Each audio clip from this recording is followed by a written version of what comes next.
3 pikë për të ngjitur në renditje. Flamurtari fiton 3-0 përballë Bylisit në një përballje që është luajtur pa tifoz për shkak të dënimit nga Federata Shqiptare e Futbollit. E megjithatë prania e tifozëve nuk ka munguar në ambientet përreth stadiumit në mbështetje të ekipit. Takimi nisi mirë për vlonjatët që kërkuan golin i cili mbërriti vetëm në minutën e 29 me anë të Urbaes, teksa në shifrat 1-0 është mbyllur edhe pjesa e parë e ndeshjes. Me fillimin e lojës Flamurtari gjen edhe golin e dytë me anë të Markut që realizon me një goditje dënimi.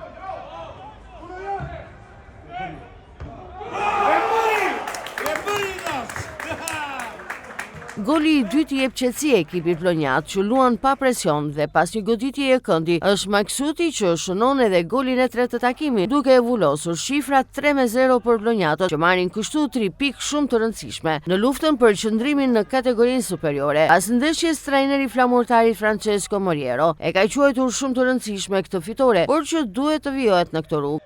Është një ndeshje që e fituan çunat. Vendosëm intensitet të lartë e ndeshje fitore me SSB-n. Na vjen keq që s'kishim publikun ton, po e dëgjonim nga jashtë. Në fund na vjen pak buzëqeshje. Ne do të lozim gjithmonë me intensitet maksimal, me përqendrim maksimal. Ndeshje mbas ndeshje dhe të kërkojmë të bëjmë gjithmonë maksimumin si e kemi bërë deri tani. Ndërkohë trajneri i Bylisit Mirel Josa theksoi se ekipi që ai drejton luajti keq ndërsa vazhdimësia bëhet e vështirë. Ishin gjëra, është një komplet një llogari, kjo që thoni ju, por problemi është mund të humbësh me Flamurtarin. Është skuadër që është formuar etj, njerëz të Flamurtarit dinë se kanë ndërtuar këtë skuadër. Problemi është se çfarë bën ti dhe ne sot për mendimin tim nuk bëm asgjë. Dhe për mënyrën se si përveç ne dhuruam vetë golin e parë, për faktin se mbrojtësia jonë do të bënte një gjë shumë normale për kalimin e topit, jo të kthej topin në qendër të mbrojtjes. Pastaj u mundum të bëjmë ndryshime që jo vetëm nuk na sollën efikasitet, por goli i dytë me falli i Markut neve na shujti fare për sa i përket pretendimeve që kishim për nesh. Vimi si e shikoni? Çdo gjë është e vështirë.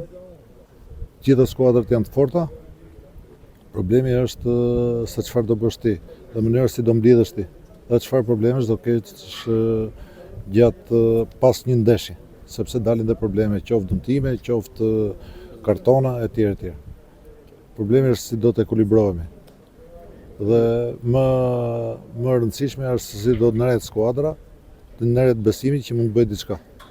Me këtë fitore Flamurtari ngjitet në vend të 8 me 18 pikë ndërsa ndeshjen e radhës e luan me Tiranën në transfer.